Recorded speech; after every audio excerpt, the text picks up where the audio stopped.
The broadcast is now starting. All attendees are in listen-only mode. Hello, everyone. Donnie Shelton here with Dan Gordon, and this is our latest of our COVID-19 update. And Dan, we got some changes that we're going to be talking about this week that are pretty recent. Just before we get into that, of course, I'm from Coalmarch. We offer digital marketing as well as sales management, all the way from branding your business all the way down to helping you create a call platform where you can convert those customers or convert those leads into customers. We focus specifically on pest and lawn care industries. We also have several products that help clients grow their businesses, which I won't get into now. If you've been watching the series, you probably are well aware of it. If you got any questions, just go over to coalmarch.com. You can learn more about that. And Dan, do you want to talk a little bit about what goes on there at PCO Bookkeepers? Sure. So we're an accounting firm that caters to the pest and lawn industry, do back office accounting. We do tax preparation, audit representation. We do accounts payable, and we also do mergers and acquisitions. We broker transactions, did several last year, several this year, and we're starting to open up again. So it's things are going pretty well. But yeah, so looking forward to today, another day, another rule change in the PPP and other government programs, and so looking forward to talking. Yeah, well, it's like shooting a moving target. There's no doubt about that. And so, all right. So I think for today, we're going to keep it pretty simple. I will kind of follow the same format we've been following, which will do a quick update on the numbers, what's happening with the economy, what's happening with kind of the, should I call this a recovery? Maybe I'll call it a recovery. I'm not for sure. We'll do kind of a wrap up on the numbers and marketing for May. And then Dan's going to talk to us a little bit about the EIDL loan. DL loan, if you did that. Is that, should I say EIDL and loan? Is that like, that's a double, that's what it double is. loan it's, there? Well, it's EID loan. Yeah. So he's going to talk a little bit about that. And then also talk about kind of these recent changes that have happened with the PPP, which I think are highly favorable, which we'll get into that here in a moment. But first, let's get into what's happening with the economy. And I'll tell you, Dan, we just did an update a week ago, and a lot has changed since then. I know this is going to be the shocker of our webinar here, but it is now official. They have officially declared that we are in a recession. I think that we're probably deeper than that. But now that it has been officially declared, we have had the longest run, which doesn't really help now, but just an FYI, right? We had the longest run in economic growth. It was 128 months total. But, you know, we talked about this in our last webinar, and it's kind of a weird recession, right? Most people, when I say most, I would say most in our demographic, and most folks who would be attending this webinar are not really feeling it, mainly because there's, you know, the government has just been pumping a ton of money into the economy, and they've been doing it not necessarily from the big bank side, but from the small business side. And it's made it, I think it's actually made it. It's an interesting recession. We're in recession. You know, the economy is shrinking, but spending habits haven't changed, and so that's kind of driving business. And again, it's our business. If we're in certain industries, we're getting beat up pretty good. But you know, in the pest and lawn industry, we're still seeing that things are pretty good.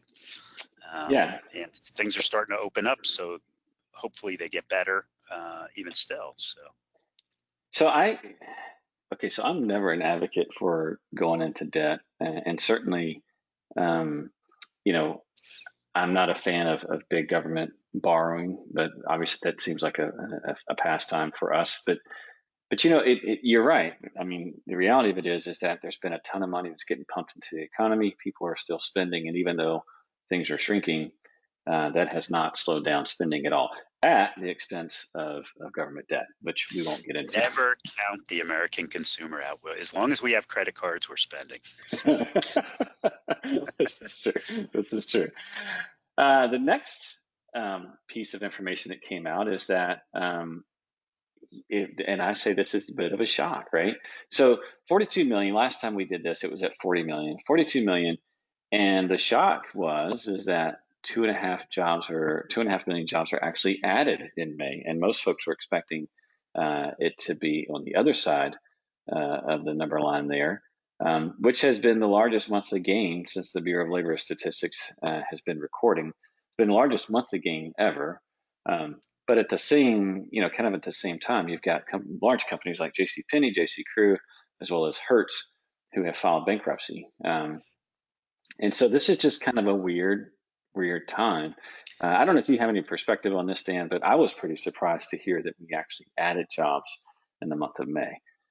Yeah, I mean, I believe that it's that you've got so much going on with the Department of Labor federally and with the states, and there's a lot of information that's not being compiled or that's being overwhelmed. So I think that we're probably better than where we thought we could have been, but I still think that it's kind of bleak. But I will tell you what's interesting is the stock market is almost going, well, the NASDAQ's at a record high, S&P and Dow are getting there. And you've got, Boeing, one of the core American businesses, is a day trading stock now. And you've got JCPenney, J. Crew, and Hertz filing for bankruptcy. And Hertz is one of the most active stocks. Who's trading bankrupt stocks? It's just, I think it's, you've got this new Robinhood, the brokerage firm, and I think that people who are in Robinhood love, they take their stimulus money, put it in, and they've learned how to ride the market up. It'll be interesting when the market goes down if they understand how to sell. It'll be very interesting. And then, the other part of this is that, the GDP in general is expected, a 40% decrease. So it's going to be interesting to see how this all plays out. And with that, as you would expect, the other, I would say, shocker was that the unemployment rate, we were anticipating that to go over 20%. It actually went down instead in the month of May. It's at 13.3%. And so I think probably the picture that's being painted here is that things truly are cranking back up. What's interesting about that is, yes, they expected it to go to 20%, and we had a celebration, and you could see that in the stock market and whatnot, because it's 13.3%, which is 3 points higher than the Great Recession of 2007, 2008. And then the only worse economic time was the Great Depression in the 20s, and we're celebrating 13% unemployment. And I guess it's all relative. It's all relative. Yeah, if you set your expectations low enough, you're always going to be victorious. So. Yeah. I mean, again, none of these numbers are worth doing a victory dance for, but they are moving, right? And they're moving in a good direction. And I think that's probably the takeaway from this is that, has it peaked? Is it done peaking? Right now, it looks pretty good. Well, relatively speaking, from what we expected. And so I 100% agree with that. And then, Dan, you've kind of already alluded to this, but there's no doubt the NASDAQ is at an all-time high. Amazon and Facebook are totally leading that front, as you would expect. And I think, Wall Street never reacts based on emotion. So having said that, most people in the market now are expecting this recession, depression, whatever you wanted to call it, to very much be a V-shape, meaning very quickly down, very quickly back. The S&P is 40% above what it was on March 23rd. Wall Street is way out in front of the economy right now. And, all the losses and things that we had happening before appears to be reversed for now. And so I don't know if you have anything to add to that. We kind of talked about that before. Be interesting when the stimulus dries up. The president's talking about more stimulus. He's talking about a payroll holiday, which I'm not quite sure how that helps unemployed people. It helps employed people, but Right. It's still more stimulus. And we're, as long as we keep pumping stimulus into the economy, the market's going to go up. People are going to continue to spend because they're going to have money. At some point, it's going to run out.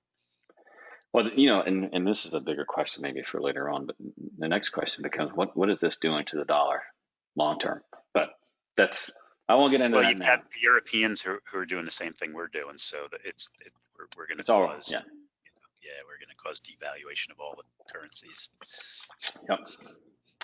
All right. And so the takeaway from this, right? It's interesting for you and I to sit here and pontificate the economy and kind of what's happening, but I thought we would just kind of summarize this as to what, if I'm a PCO, I'm a lawn care owner, I'm a home service owner, what does this mean for me? I think for me, and Dan, I'm going to allow you to give your side of the table as well, but I think for me, it appears to be that the high risk of what we thought that, hey, what can this go into?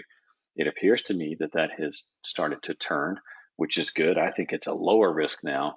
I think summer so far is starting to look pretty good. And most of our customers right now, they're still growing, much like what we talked about in our last webinar. Most are not hitting goal, but I haven't had any who are like, oh my gosh, we're way down. And so what we have here is that I think for the most part, we got pretty lucky through this, unless you're heavy commercial, of course. But we're not out of the water yet. And so I just put, while right now it appears that the high risk things that we thought that could potentially happen probably won't happen. But at the same time, there's some other numbers that we need to make sure we're paying attention to. Number one is that I just read like 3 articles yesterday. It was talking about how the number of infections are going up. And not just that, people are like, oh, well, testing is improving. Well, that's true too. But what I've seen is actually the actual rate, the percent of tests that are coming back positive are going up. And so that's a concern. I think one of the things that when this first started, millions of people were going to die, and over 100,000. That's horrible and whatnot, but not millions. And I think that if you get a relapse in the fall, I don't think the government ever does what they did again. I think that they understand that they way overreacted. I don't think that that's what happens again. Even if you get a relapse and another 100,000 people die, it just didn't turn out to be what they were talking about. Millions of people dying. Who knows what's going to happen? But it really changed things forever, and some things for the good. I think that this work from home stuff is, it's got some legs, and we at our office we've been doing it for years, but not to the extent that we're doing. But we're going to start to rethink how we staff up and where we staff up. It's interesting you say that. For me, if we do have another resurgence, how much will the government do? I mean, right now, the government is not as much in control as I think most folks think that they are. It's the governors, right?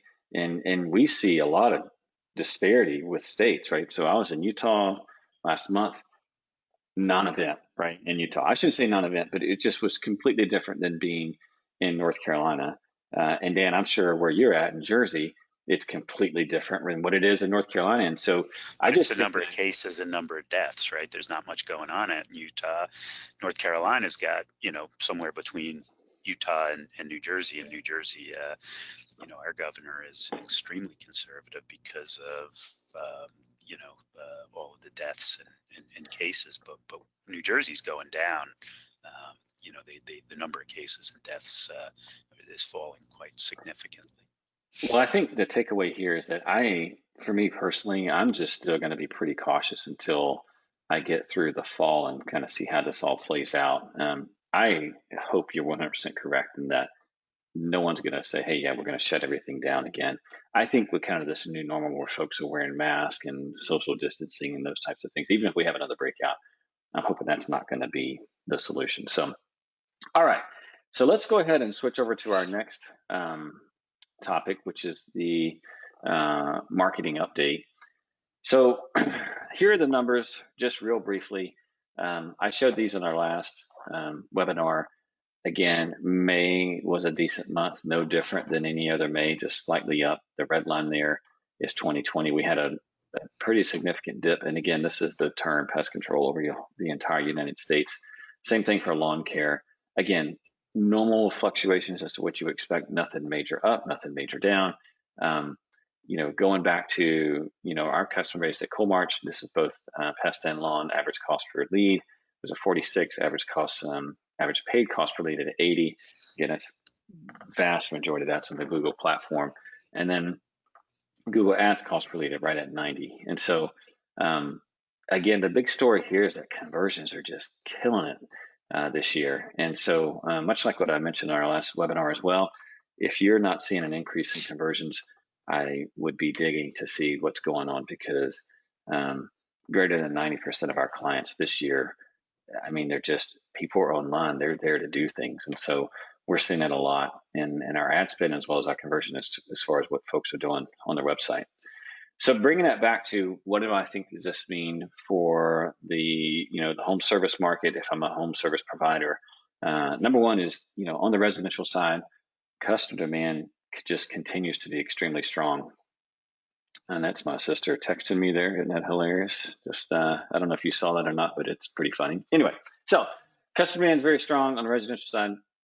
Commercial is coming back, which is very promising. And obviously, as people start cranking up and start going back to work, I think that's a huge positive. And I think a lot of folks in our industry have flipped this. I mean, I think there's an opportunity here, right? We've talked about this in previous webinars of folks who are offering these services, these disinfecting services. And I think there's going to be a strong demand for that over the next 2 quarters at least. And then, the next thing would be, and I've said this almost every single webinar, and I'm going to say it again, is know and market to your target cost per sale and don't delay. There's a ton of opportunity out there. And I think now more than ever, there's this balance between, hey, this is the number that I'm going to market to in terms of my cost per sale. I would not be going into debt or leveraging anything just because I don't know how Q3 and Q4 is going to go out. But I also don't want to leave a ton of opportunity on the table just because I'm being too conservative. So I just think it's super critical that you know that cost per sale number, and that you market to that and just be really, really smart. And then the last one, and Dan, maybe I'm a doom and gloom guy here, but I just, I don't know. I still am concerned about some of these states.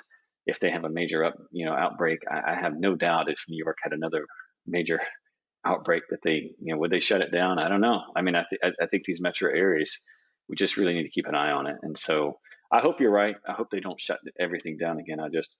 I guess more so than ever. Well, if they were to do a limited shutdown, though, how does that affect the economy? It like at some point the economy's got to break. It's already broken, but with all the stimulus, it doesn't feel like it's broken. Right. And so what does that look like? Yep. And then the last thing, and this is kind of unique just to this webinar. This actually gets announced officially on Thursday, but our platform, we have the Sprout platform that does lead generation as well as sales management. We call it Sprout Lead and Sprout Sell. We have had an integration in that provides a closed loop solution with Pest for quite some time, and I'm proud to announce that we have added a new integration with Pest Routes. We have done this. This actually has been done for over 6 months. It's been on beta. It is now ready for prime time, and so no matter what CRM you want to work with, going forward with Coalmarch, we can provide a closed loop solution dependent on, with either one of these CRMs. It's a very nice technology stack. I highly recommend, if you're interested in something like that, contact someone on our team. We're happy to talk to you about it. But this is exciting. This integration with Pest. When's the first customer get up on it? So we already have 4 customers on it right now who've been beta testing, and it's ready for prime time. Luckily, those customers have been they understood it was beta software, but it's ready. Software always works. I don't know what you're talking about. It is. Oh, for sure. Yeah, no, it does not. But we have been very, Pest Routes has been very helpful in helping us get spun up and get this integration done. So I'm very excited about that announcement. Very excited for this capability for our Pest Routes customers. And of course, we'll continue to support all of our PestPack customers or WorkWave, whatever they're calling themselves these days. And so with that, Dan, I'm going to give you, you should have the mouse and keyboard, and let you talk to us a little bit about EIDL and the new paper or PPP changes. Yeah. So mostly we've been talking about PPP, which is the payroll protection, or the payroll, the grants. But the EIDL is a loan program that, if you remember, when the whole thing happened, they offered a disaster loan, and they were giving out $10,000 of free money, and then the rest would turn into a loan. Anyway, the reason that I want to talk about it today is because a lot of people, I knew some people right up front who were contacted by SBA and got it. But, everybody moved to PPP. And what I noticed the last couple of weeks, SBA has been contacting lots and lots of people. Hey, we got your application and we're ready for this loan. And so, my accounting firm, just like most of the people on this call, we got PPP, and I was offered the EIDL, and I said, boy, what a great deal! It's kind of like a mortgage, right? I get a 30-year payout period. It's 3.75%. What a terrific, way to go! And I thought that would actually be a really good thing that we could do over and above the PPP. Then I go, all right, we got a delay here. You want to go back to, well, help me out here. Next one. Yeah. Okay. So then I read the loan document, and anybody who gets a offer of greater than $25,000, which most people will, the SBA wants to take a security interest in certain assets of your business, which is basically every asset except for your real estate. They're going to take a security interest in your inventory, in your equipment, in any promissory notes that you have, any chattel paper, which is like a promissory note, letters of credit, accounts receivable, deposit accounts, which is your cash, and basically anything and everything except for real property. Okay, remember, this is a 30-year loan, so that's what they're doing. Okay, and for $25,000 or less, they're not taking any security. But you're going to take a $25,000 loan for 30 years? Probably not. Okay. And so the use of the loan is only allowed to be used as working capital to alleviate economic injury. And you say, okay, well, that's no big deal. We'll just say that it is, right? But there's quite a bit of oversight, meaning borrower will maintain current and proper records of accounts in a manner satisfactory to SBA for the most recent 5 years until 3 years after the date of maturity. If you pay it off early, you still have to maintain those books and records for 3 years after. But you're going to have to maintain books and records that are satisfactory to the SBA for the term of the loan. And then you say, and by the way, what they're also saying is that they're going to dictate how you distribute money to you as the owner, including dividends and compensation to officers, directors, holders of 10% or more of the capital stock. So they're really tying you up. And kind of interesting, we had an SBA loan for a client several years ago, and he went into default. He was paying his loan every month. The reason he went into default is because he distributed more money than they allowed in their covenant, meaning he took his money out of the company and the SBA put him in default. Okay. Wow. So yeah, so that's this is a pretty good trade-off here. I'm joking when I say that, by the way. Right. But holy cow. So the borrower authorizes the SBA at the borrower's expense to there could be audit of any books and records, and inspections and appraisals of borrowers' assets. And you have to give your financial statements to the SBA at the end of each year. You have 3 months to do it. And this is for those CPAs out there. Upon written request, the SBA can require you to have what they call a review report. A review report is one level less than an audit report, but in order to get a review report, you have to pay a CPA a bunch of money to do all of these procedures, these testing procedures that normally we don't do reviews for our clients because it's not required. We'll do compilations, but not reviews. So this is really, really onerous.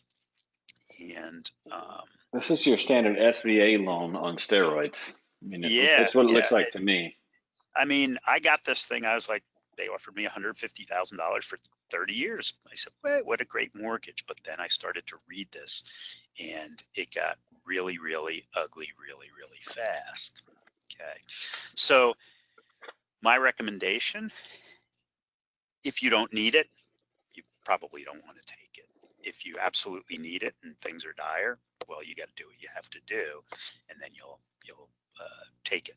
Okay. Now, so that's that portion of what we're going to talk about. Let's go to the PPP. And, Oh, that's great news there this week, man. Right? I mean, what yeah, happened between? well, it was pretty neat. You know, I got this email said that, hey, you're good for $150,000. We're going to lend you the money. I was like, geez, you know, I don't know what I'm going to do with it, but let me take a look at this. And so I was not very impressed with what I saw, especially if I wanted the government in every aspect of my business. Okay, so so what changed with the PPP? And you know that you've got that 8-week period to spend down your money. They increased that to 24 weeks. However, if you want, you can keep it at 8 weeks. And so the question is, well, why would anybody do that? Okay, so here's the deal. Remember, there's 3 buckets. There's the total amount of money that you receive that can be forgiven. Then it can be reduced by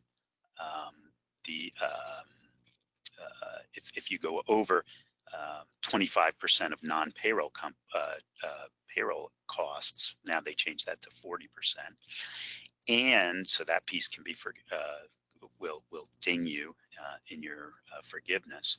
The next one is if you reduce somebody's salary by more than 25%. Most of us don't do that. But the last one is headcount. And so most of our clients who are in warm weather states probably might want to take 24 weeks because it's fine and you're going to get to spend the whole thing down and whatnot, and you probably won't have a problem with headcount.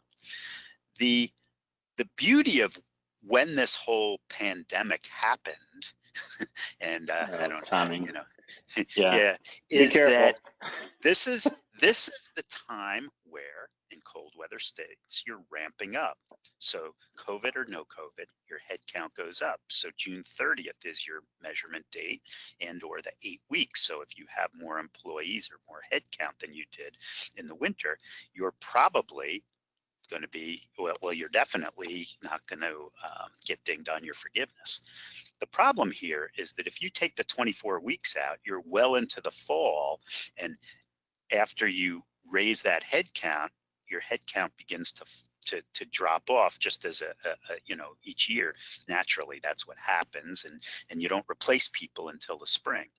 So what could happen with your 24 weeks is you could actually end up with less head count, and that's a problem.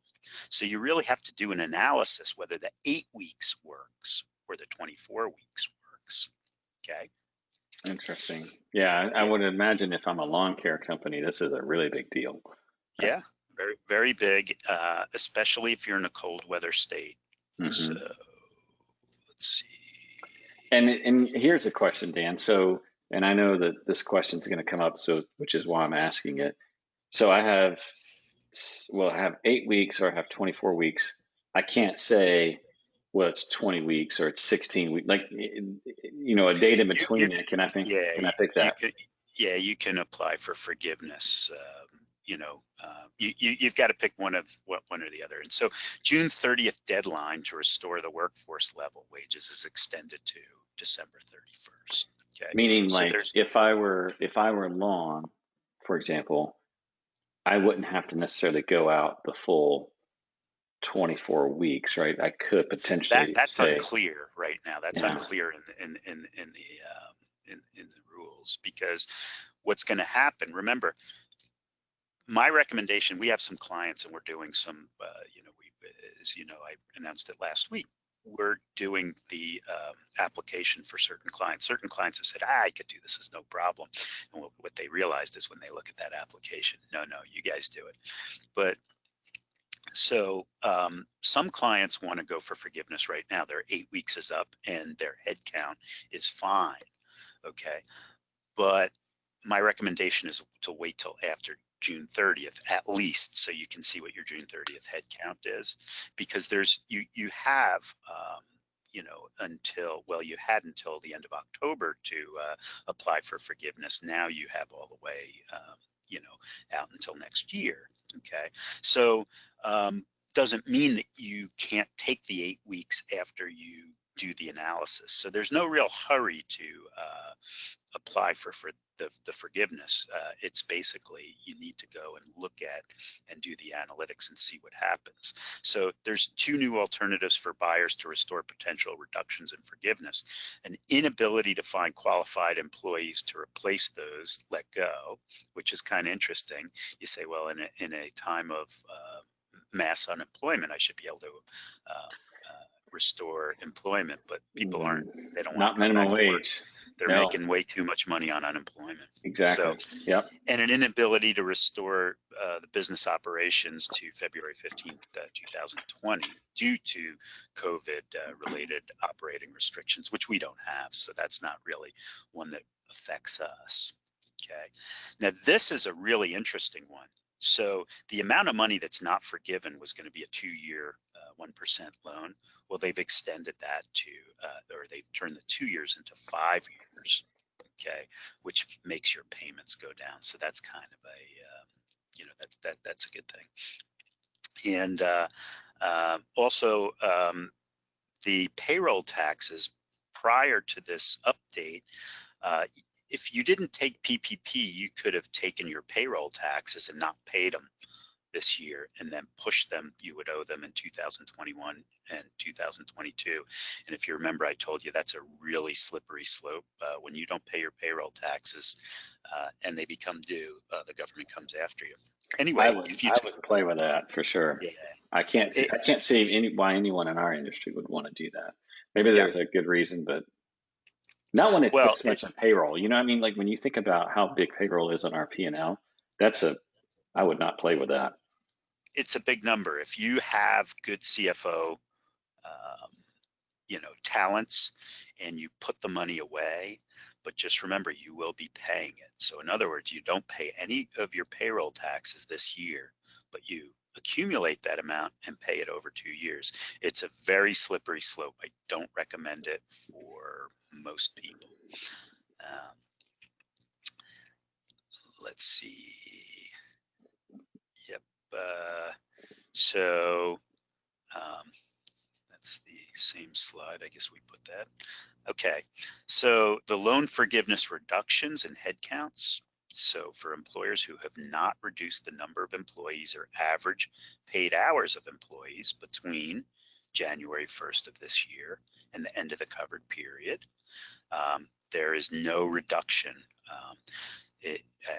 And the look back period doesn't apply. In other words, if you haven't reduced your staff, none of this headcount stuff is going to affect you. And to calculate during the 24-week period, the borrower needs to compare the FTE look back period chosen by the borrower. So you have either last year, which is January 1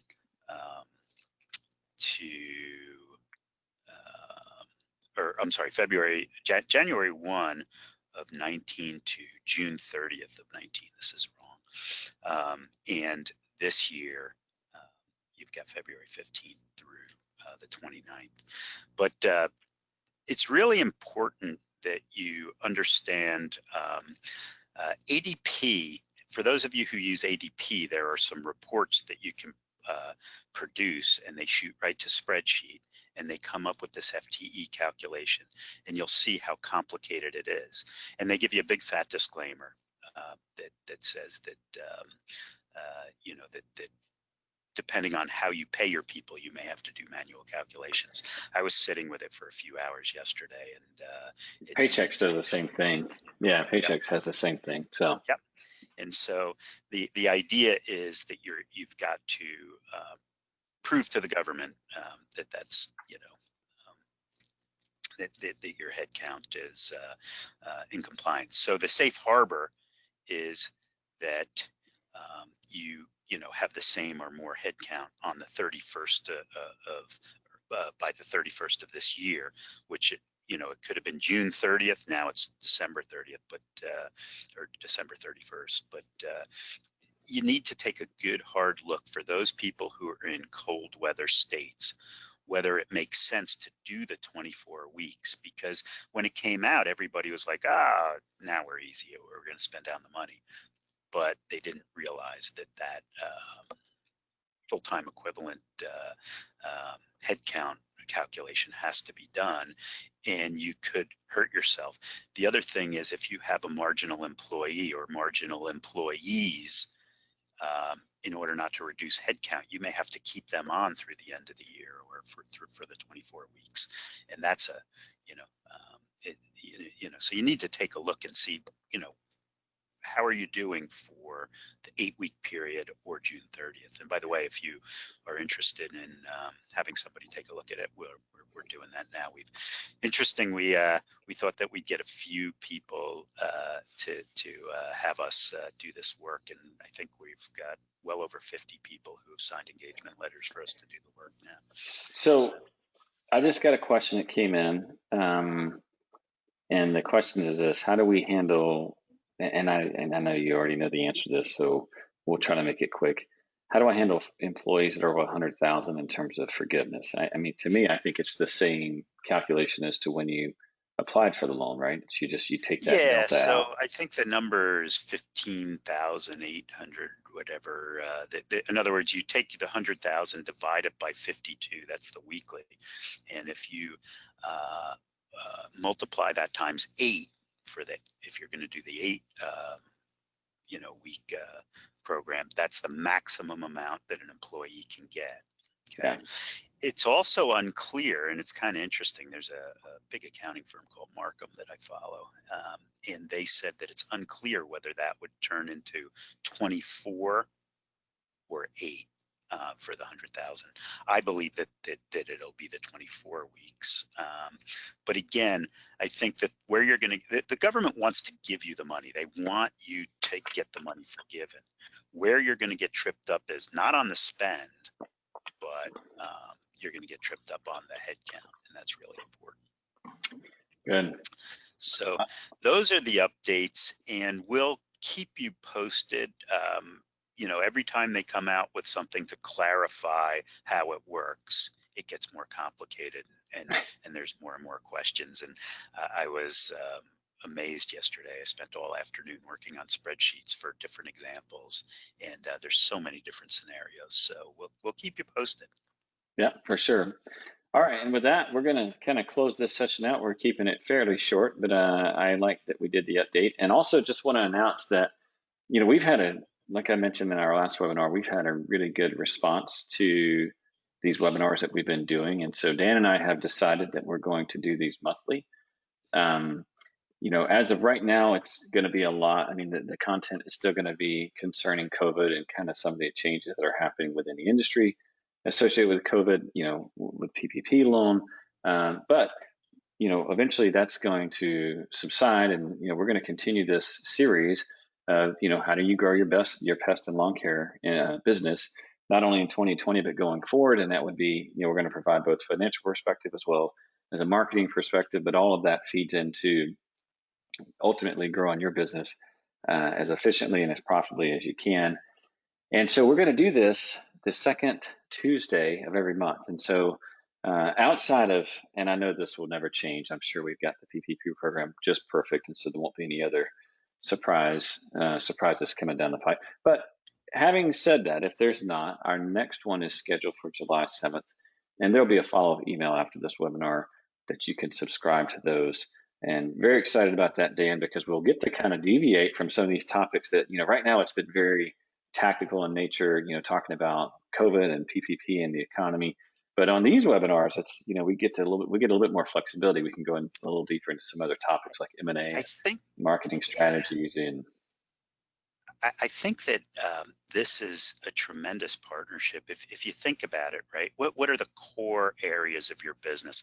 Accounting, finance, marketing, and management, right? And operations. Yeah. And we, PCO Bookkeepers, with all of our clients, we run over $650 million worth of annual revenue through our business. And so we know, what are the KPIs? What's going on in the industry? And Coalmarch I don't know what your annualized revenue running through your business, but you've got tremendous insights too. So what's really interesting is we can give you those KPIs. What are labor rates? What are marketing spends? How much are people paying for insurance? What in in the M&A world, what are the valuations? Where are they? What, by geography, by revenue type, those kinds of things. And I don't think that anybody in the industry has this kind of data. There are some people out there who are talking about certain data points, which I don't know where they get those data points, because it's proprietary information. It's all small businesses, right? I guess you could look at the public companies, but we've got some really, really interesting insights into the industry, and we're here to share it. And it's good stuff. Man, I couldn't agree more. I mean, for Coalmarch, I don't look at it in terms of revenue. I look at it in terms of units, and I can tell you we have customers all over the United States. In terms of every major city. And likewise, right, I can tell you this is what's going on in the West. This is what's going on in the Northeast. This is what's happening in the South. And we've got, a whole customer database of performance to look at.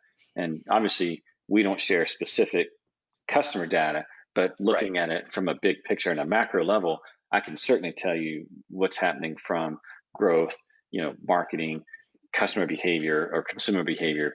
I think probably more so than anyone else in our industry. It's just very, very niche. So I'm excited as well, and I think it's going to be a great benefit for those who get to. Yep. Also, just a reminder, if you want to watch previous webinars or take a look at what we're doing, we do have the YouTube channel. You can subscribe to it there. I think this is pretty much done now, but if you still are looking for some COVID-19 resources, you can access them here at coalmarch.com/COVID-19. As always, the plug for Dan's book, as well as mine, if you want to go deeper into some of these topics, whether it be managing finances on your business or also growing or building your team, those resources are there. And then with that, here's our contact information.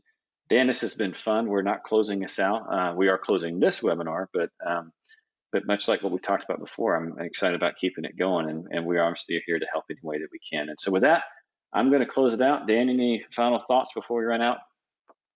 Well, thanks for, we've been overwhelmed with the amount of people who have attended these webinars. I don't think that when we first got the idea of doing this, I don't think we could have ever realized how many people sit in on them. And it's just, it's really neat to see. And we've gotten a lot of accolades. And thanks for everybody, clients and friends who, send the emails thanking us. It's just been terrific. Same here. And with that, I'll close it out. Thank you very much, and we'll